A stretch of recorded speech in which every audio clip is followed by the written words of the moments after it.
밖에 안 돼. 여기에서 고르면 돼. 별, 친구는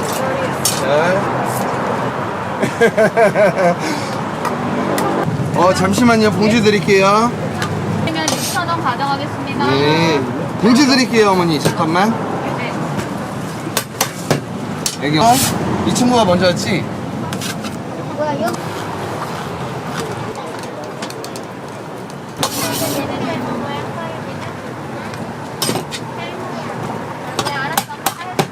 친구 엄청 뜨거워. 조심해야 돼. 다 있어. 잘하는데? 네, 맞아요. 3개 가져갈게요. 6점.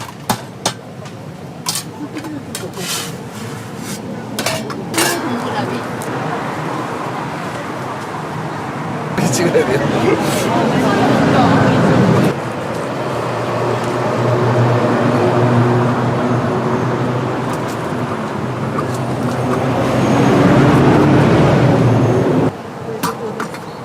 네, 이래요? 저요, 저 뭐지? 고객 만나러 가는데 이거 사다 주려고 그래.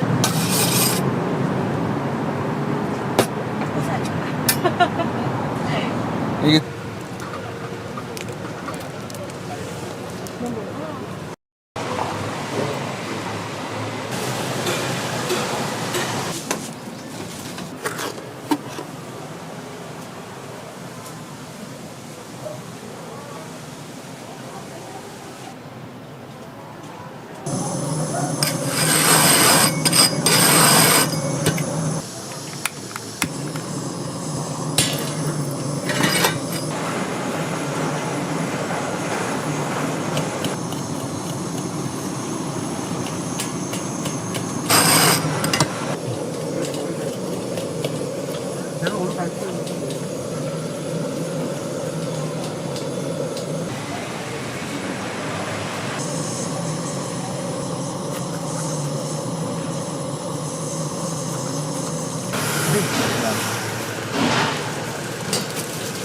두 개만 주세요. 예.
재미로?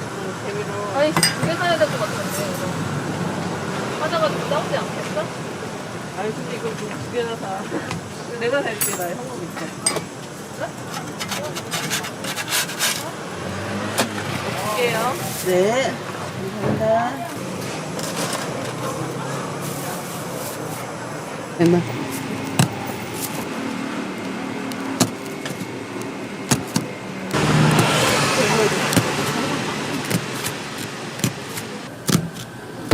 이런 거.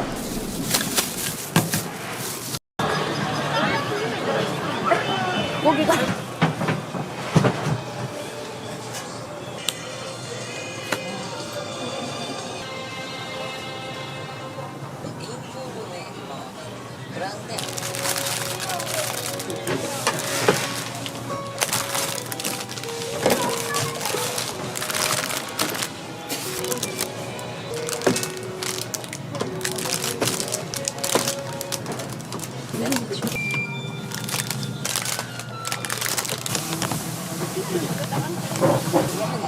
제인이 할래. 제인이 물고기. 이 형은 물고기를.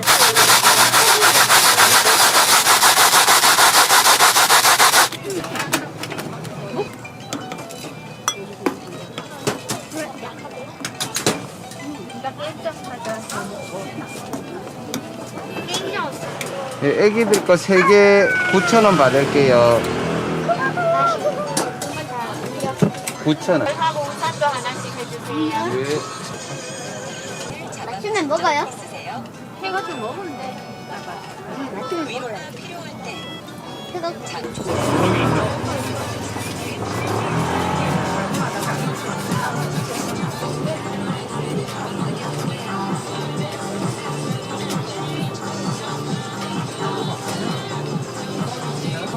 아? 태우리 감자파로 갔다. 하는 척.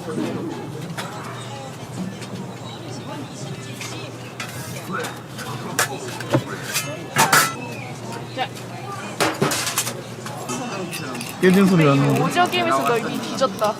시간장. 안 갔다 가잖아. 아기가 프렌치랑 오! 누나 TV도 보지 마. 물이 이래가지고.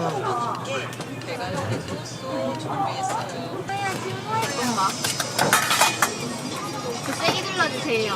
알겠습니다.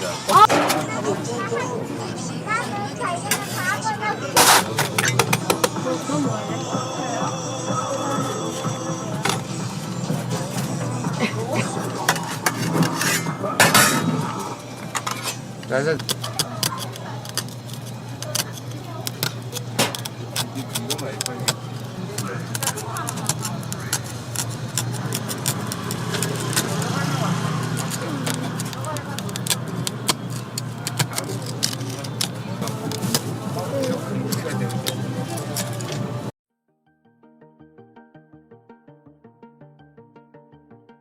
You never ever thought that how on earth does that tough bark become this soft and paper-thin tissue? Dude, this video is full of surprises then.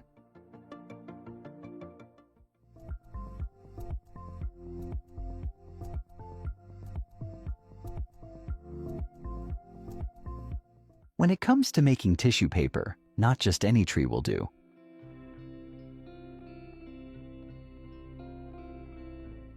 For good quality tissue papers, they need to rely on softwood and a little hardwood trees, but majorly eucalyptus, pine, and spruce, because it's all about the fibers. Chips in seconds.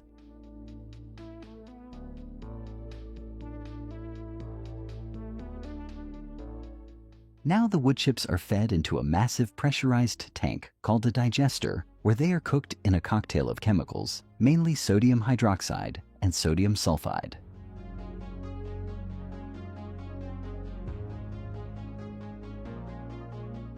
This mix is known as the Kraft process, and its job is to dissolve lignin, the natural glue that holds wood fibers together.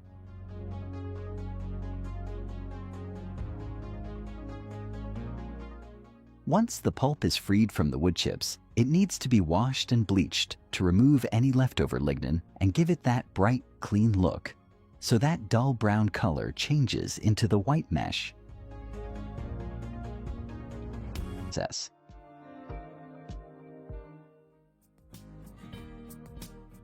As the pulp spreads out on the mesh, water immediately starts draining through the tiny holes, leaving behind a thin, even layer of wet fibers.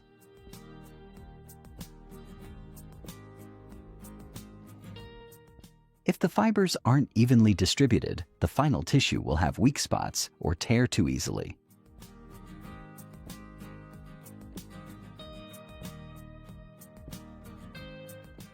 This is where the last bits of moisture rapidly evaporate, taking the tissue from a wet, flimsy sheet to a dry, structured one.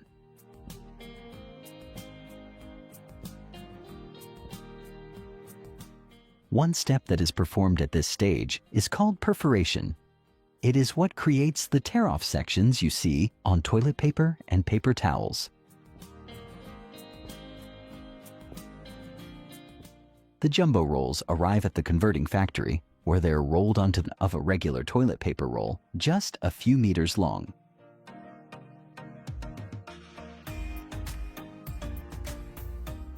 The rewinding machine tightly winds the tissue sheets around a cardboard core. This core is what gives the roll structure and keeps it from collapsing when used.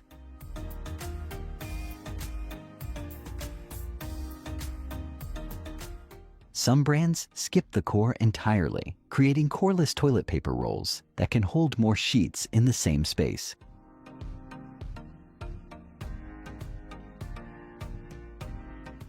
These are common in commercial and eco-friendly products, reducing waste from empty cardboard tubes.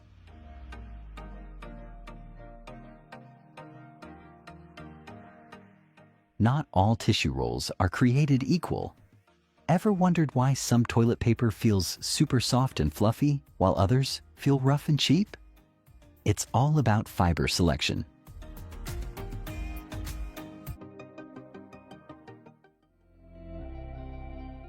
Gingerbread. Just the word alone is enough to get us dreaming of cozy winter nights, the scent of warm spices filling the air, and the sparkle of Christmas decorations all around. But what happens when we take a step back and think about how this most awaited festive treat is made on a grand scale? Let us show you around some inside scenes from a gingerbread house factory. Yup, its factory does exist.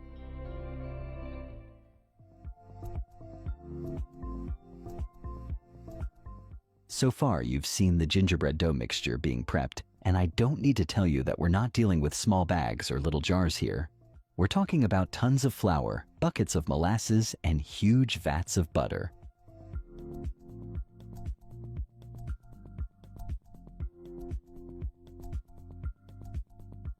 Thickness is everything in gingerbread manufacturing. Too thin, and the pieces become fragile, prone to breaking. Too thick, and the structural integrity of the final gingerbread house becomes compromised. So let these machines take care of shaping here.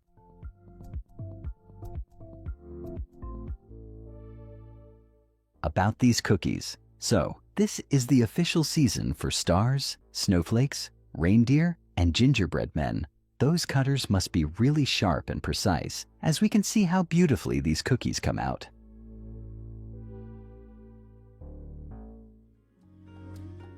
Ah, good question. Not all Christmas cookies are made from gingerbread material, but many of the classic holiday shapes, like gingerbread men and houses, are, in fact, made from gingerbread dough. People bake them in all sorts of fun shapes, decorate them with icing, and share them with friends and family.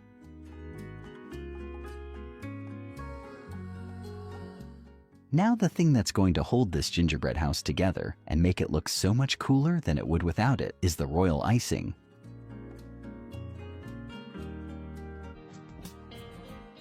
These little bits of sweetness might seem simple, but they're the finishing touch that makes your holiday creations truly come to life. And we're here to see how those factories make them on massive scales.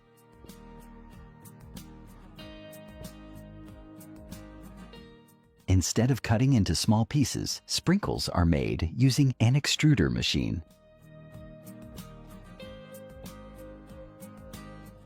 At this stage, the sprinkles are placed in rotating drums and edible food-safe dyes are added.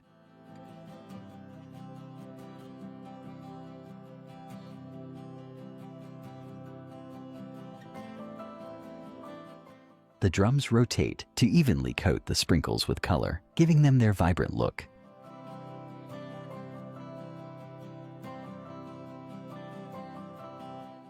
They're all set to get packed and sealed, so we can utilize them while decorating our most beloved gingerbread house. After all, it's Christmas.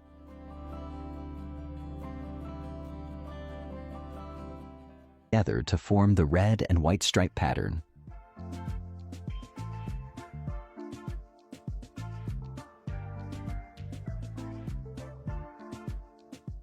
Their slender shape, sweet chocolate coating, and versatility make them ideal for adding decorative details to a gingerbread house.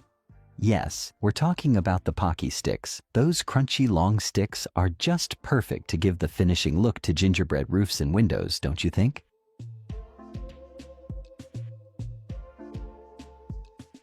These tiny snail-shaped gummies aren't just for snacking. They make the perfect, colorful decorations that'll turn your gingerbread house into a sugary work of art.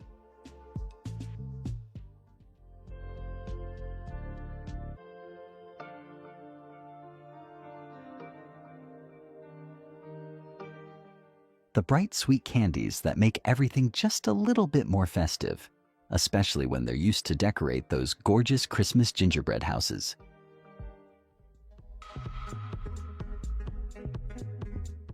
So, how do these vibrant treats go from being a simple sugar mixture to the perfect candy decoration for a holiday house? We're gonna break it down, but I want you to stay with me, as it's really gonna be amazing, and I don't want you to regret it later.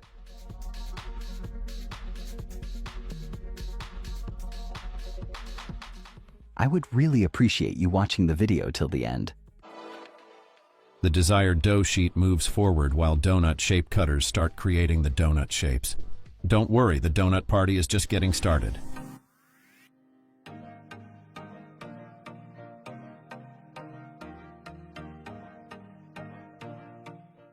Whoever opened the first Krispy Kreme, all I know is the world's been a sweeter place ever since.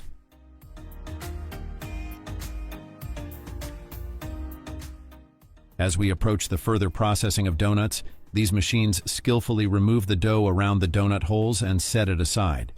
This used to be a particularly tedious job, but thanks to these removing clippers, the donut holes are easily extracted and collected on the side as extras. Once the donuts are cleared of their holes, the dough moves on to the next conveyor belts where the donuts are separated from the excess dough. This process ensures the donuts continue moving forward while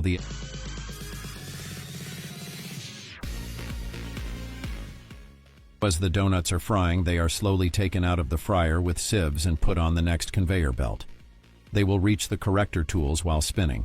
Here, the donuts are gathered and sent forward in a certain way, so that all the donuts stay in a proper uniform way. All these donuts are adjusted in the cooling plates and have reached there to settle for a while. After that, all these donuts are lined up and sent forward. Donuts are brought exactly under the nozzles so that they can be filled well. You can see these injectors with yellow pipe. They have filling paste in them. These are the filled donuts. Now let's go to these donuts that are ready to dip in the chocolate pool.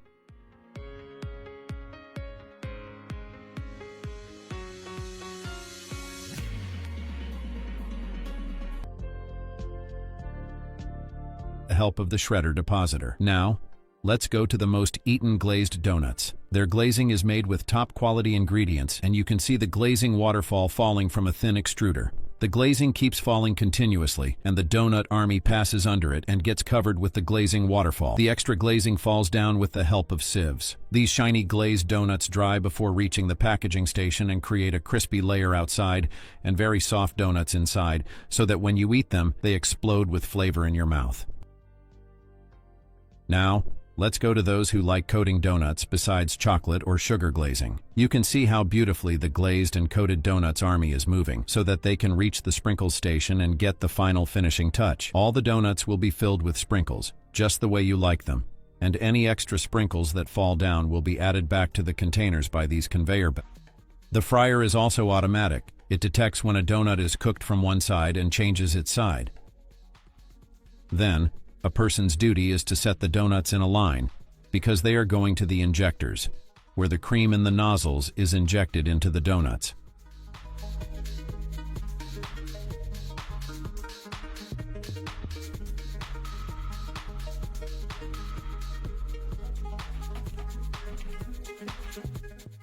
Now they dip the donuts in chocolate from one side, and the best thing is that all these tasks are automated, which gives the owners a chance to benefit from the setup for many years and keep fewer employees.